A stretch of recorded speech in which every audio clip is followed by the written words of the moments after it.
Praise the lord. ఈరోజు మీకోసం జీవముగల దేవుని మాట. ఇర్మియా గ్రంథము 15వ అధ్యాయము 16వ వచనము. నీ మాటలు నాకు దొరకగా నేను వాటిని భుజించి తిని.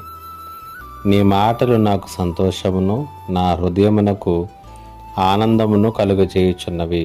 ఈ మాటల గురించి మనము ఆలోచన చేద్దాం. ఆకలిగా ఉన్న వ్యక్తికి ఆహారం దొరికినప్పుడు దానిని ఎంతో ఆతృతగా తింటాడు. అలాగున భోంచేసినప్పుడు ఆ వ్యక్తికి శక్తితో పాటుగా సంతృప్తి కూడా కలుగుతుంది. ఇక్కడ ఇర్మియా కూడా దేవుని యొక్క వాక్యమును గురించి మాట్లాడుతూ, నీ మాటలు నాకు దొరకగా నేను వాటిని భుజించి తిని అనేటువంటి మాట తెలియచేస్తున్నాడు. ఇక్కడ దేవుని మాటలను తినడం అంటే అర్థం ఏంటంటే వాటిని ప్రేమతో స్వీకరించటం, వాటిని ప్రేమతో అంగీకరించటం.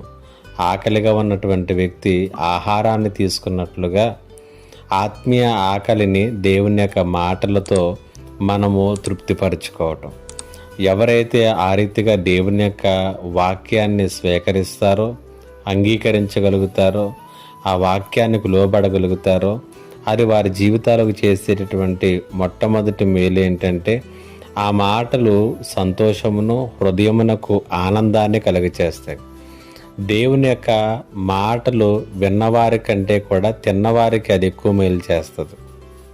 దానిని స్వీకరించినటువంటి వారి జీవితాల్లో మనం కనుగొనేది ఏంటంటే హృదయానందాన్ని కనుగొంటాం. క్షణికమైనటువంటి ఆనందాలు కాదు అవి, లేకపోతే లోక సంబంధమైనటువంటి పరిస్థితుల మీద ఆధారపడినటువంటి సంతోషకరమైనటువంటి క్షణాలు కాదు, కానీ హృదయములో కలిగేటటువంటి ఆనందాన్ని వారు ఎల్లప్పుడూ కూడా అనుభవించగలుగుతూ ఉంటారు.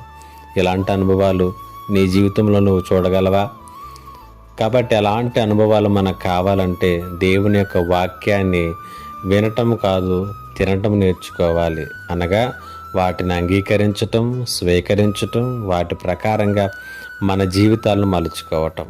ఆ రీతిగా మనము దేవుని యొక్క వాక్యములో కట్టపడదాం, వాక్యములో మన జీవితాలను సరిచేసుకుందాం. దేవుడి మాటల చేత మిమ్మల్ని బలపరచునుగాక. ఆమేన్. ప్రార్థన. మా దేవా, నీకు వందనాలు. ఈ మాటల చేత ప్రతి ఒక్కరిని బలపరచుమని యేసు నామములో అడిగి వేడుకొనిచున్నాను తండ్రి. ఆమేన్.